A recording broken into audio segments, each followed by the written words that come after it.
અને પાંચમો મુદ્દો ગુજરાતમાં ફરી એકવાર કમોસમી વરસાદની ઘાત તોડાઈ રહી છે, તેના કારણે જગતનું તાત ચિંતામાં મુકાવ છે.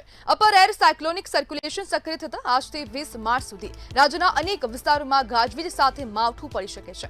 આ આગાહીને પગલે ખેડૂતોમાં દોડાદોડી મચી ગઈ છે. ખેતરમાં તૈયાર પડેલા પાક અને યાર્ડમાં મુકાયેલા માલને પલળી જવાથી બચાવવા તાત્કાલિક વ્યવસ્થા કરવામાં આવી રહી છે.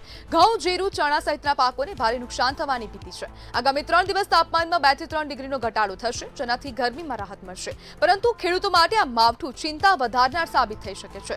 હવામાન વિભાગે જણાવ્યું છે કે 21 માર્ચથી વાતાવરણ ફરી સ્વચ્છ બનવાની શક્યતા છે. હાલ ખેડૂતો માટે સૌથી મોટો પડકાર છે કે તૈયાર પાકને સુરક્ષિત રાખવાનો છે. તંત્ર અને કૃષિ વિભાગ દ્વારા પણ જરૂરી સૂચનાઓ આપવામાં આવી છે. છતાં કુદરતી પરિસ્થિતિ સામે ખેડૂત હવે ક્યાંક ને ક્યાંક લાચાર બન્યો છે. અને આજ મુદ્દે આપણી સાથે ચર્ચા કરવા માટે ખેડૂત આગેવાન મહિપાલસિંહ જાડેજા જોડાઈ ગયા છે. મહિપાલભાઈ, કુદરતની સામે ખેડૂત હવે લાચાર બન્યો છે, શું કહેશો? નમસ્કાર બેન, મહિપાલસિંહ જાડેજા મારું નામ છે અને ખેડૂતની જે વાત અવાજ ઉઠાવ્યો બદલ તમારો આભાર મંતવ્ય ન્યૂઝનો.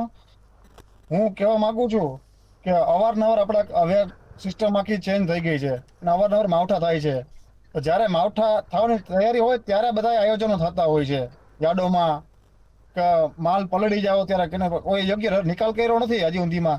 કોઈ પણ ખેડૂતનો માલ ગમે એટલો યાર્ડમાં પડ્યો હોય તો પલળે નહીં, એવી કંઈક વ્યવસ્થા હોવી જોઈએ. એ વ્યવસ્થા હજી પણ ઘટે છે કે જ્યારે માલ પલળી જાય પછી બધાને મગજમાં વિચારો આવે છે કે આ કરવાથી ફાયદો થાત ને આ કરવાથી ફાયદો થાત, પણ એ કઈ યોગ્ય વાત નથી. ઘણા વર્ષોથી આ માર્કેટિંગ યાર્ડો છે જ, પણ હું એવી માંગ કરું છું કે ખેડૂતનો કોઈ પણ માલ ન પલળે અને એવી યોગ્ય વ્યવસ્થા કરવામાં આવે, એવા યોગ્ય ડોમ બનાવવામાં આવે.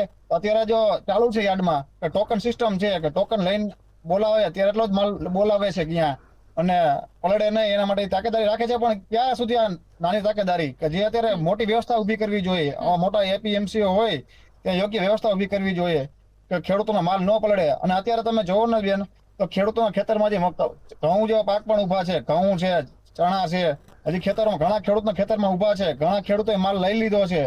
ઘણા ખેડૂતોને અત્યારે પૈસાની જરૂરના હિસાબે અત્યારે તાત્કાલિક માલ યાર્ડમાં મોકલવાનો હોય છે. તો હું આપના માધ્યમ દ્વારા એવી માંગ કરવામાં આવું છું કે આવા બધી હોનારતો આવનારા દિવસોમાં આવવાની જ છે, માવઠા, કમોસમી વરસાદ. તો અગાઉ આપણે એવું આયોજન કરવામાં આવે કે યાર્ડોમાં પણ મોટા મોટા એવા શેડો બનાવવામાં આવે, ખેડૂતનો કોઈ ગમે તેટલો માલ હોય તે ન પલળે અને ત્યાં પલળી ગયા પછી કોઈ એનો હાથ ઝાલવા વાળું હોતું નથી. એવી ઘણી બધી માંગો છે ખેડૂતો વતી. જી મહિપાલભાઈ, હાલ યાર્ડમાં કોઈ વ્યવસ્થા કરાઈ છે કે કેમ હવે જે ખેડૂતોનો જે પાક છે તેને બચાવવા માટે?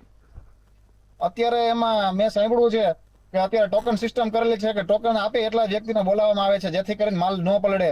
હું એવું કહું છું કે ટોકન સિસ્ટમ જ કેમ, એટલી વિશાળ વ્યવસ્થા ઉભી કરવામાં આવે ને કે ખેડૂતને ટોકન સિસ્ટમની જરૂર જ ન પડે. ગમે તેટલો ખેડૂત માલ લઈને આવે, માલ તરત જ વેચાઈ જાય અને પલળે પણ નહીં સ્ટોક યાર્ડમાં હોય તો જથ્થો.